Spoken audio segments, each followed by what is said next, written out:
Shalom.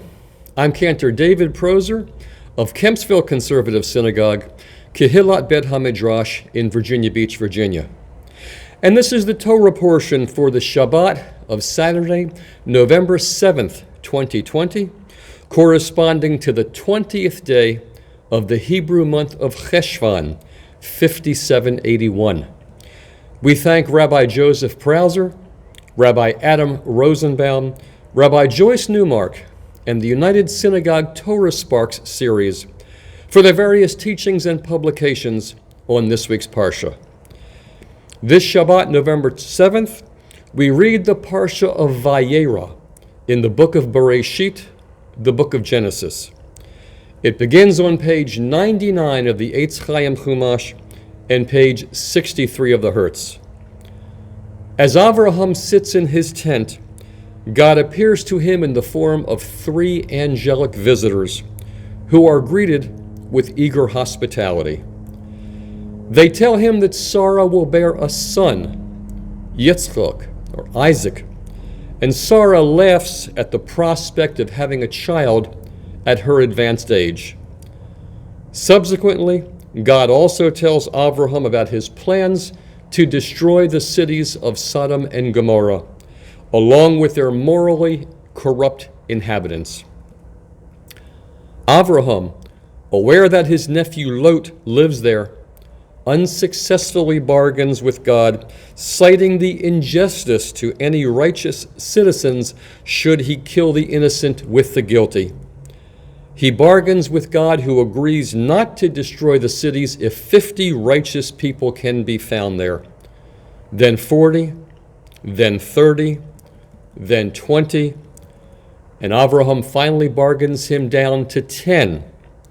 However, not even 10 worthy individuals can be found. God sends two angels to Sodom to rescue Lot and his family. The angels urge Lot and his family to flee. The absolute corruption of the residents is confirmed when the men of the city, with apparently salacious motives, surround Lot's house, demanding that he surrender his two guests to them.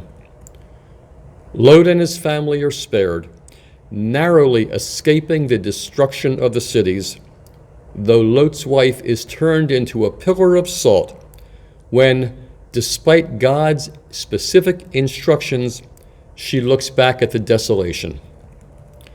Lot's sons-in-law, refusing to go with him, die along with the rest of the inhabitants.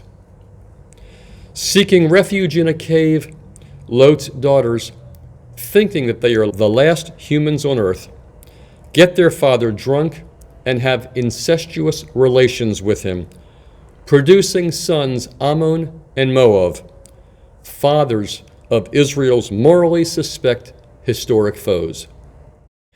After relocating to Gerar, Sarah is taken by Avimelech, the local king, and is eventually returned to Avraham in a literary replay of the previous "tell them you're my sister, not my wife" motif that was previously used on Pharaoh in Egypt.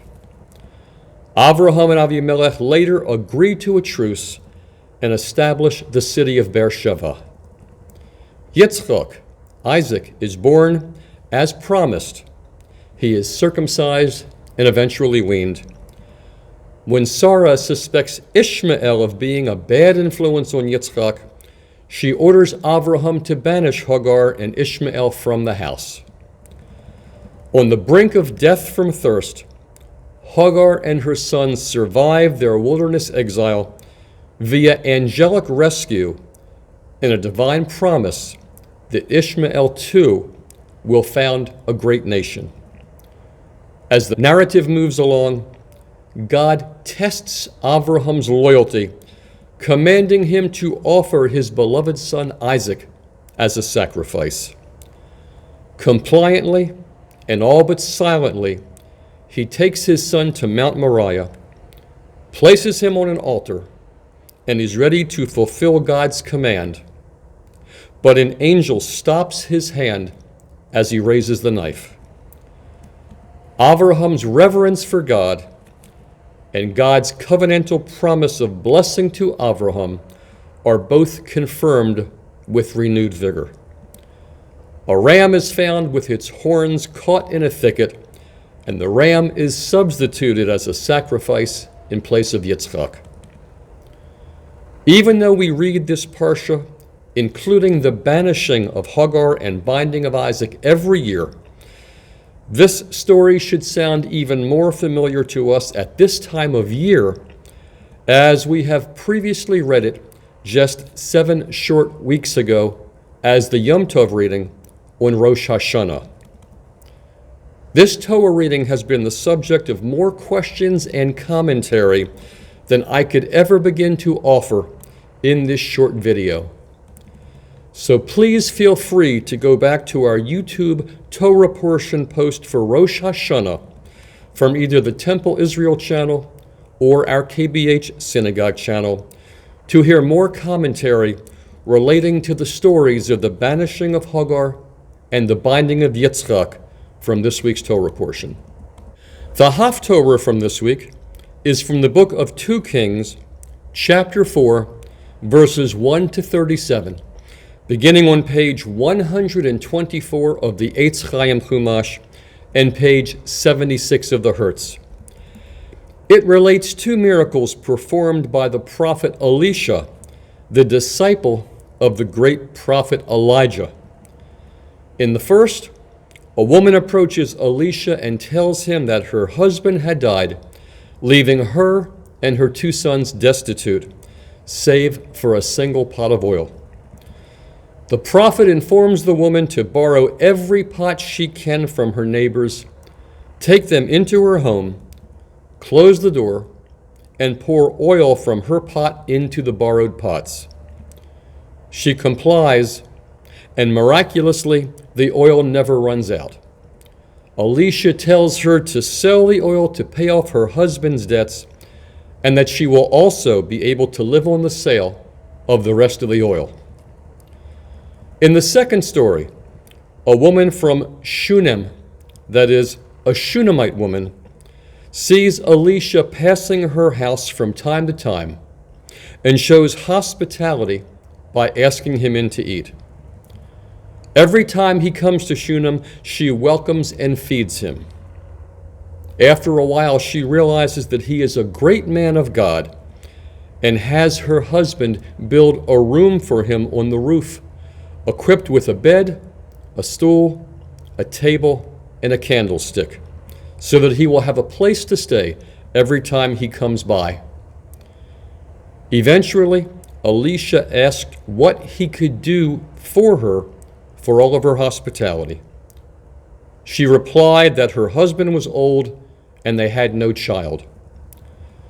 Elisha predicted that she would have a child next year at that time, which she did. One day the child went out to his father in the field and collapsed. He was brought into his mother, where he died.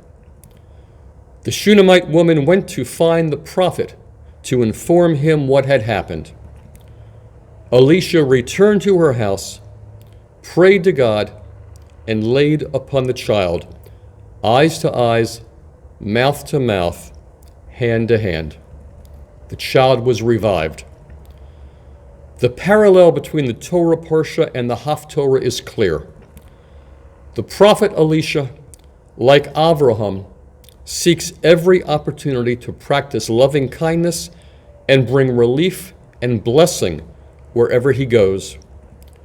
Additionally, the story of the Shunammite woman's hospitality and her bearing a long-awaited child recalls the story of Abraham's hospitality to the 3 angelic visitors and Sarah's bearing of Yitzchak at her advanced age. Both occurrences were providential happenings. The Haftorah teaches that there is divine control in human conditions and that many unexplainable things happen in life. Shabbat Shalom, good Shabbos. Thank you for watching. Please be sure to like, subscribe, and feel free to leave comments below.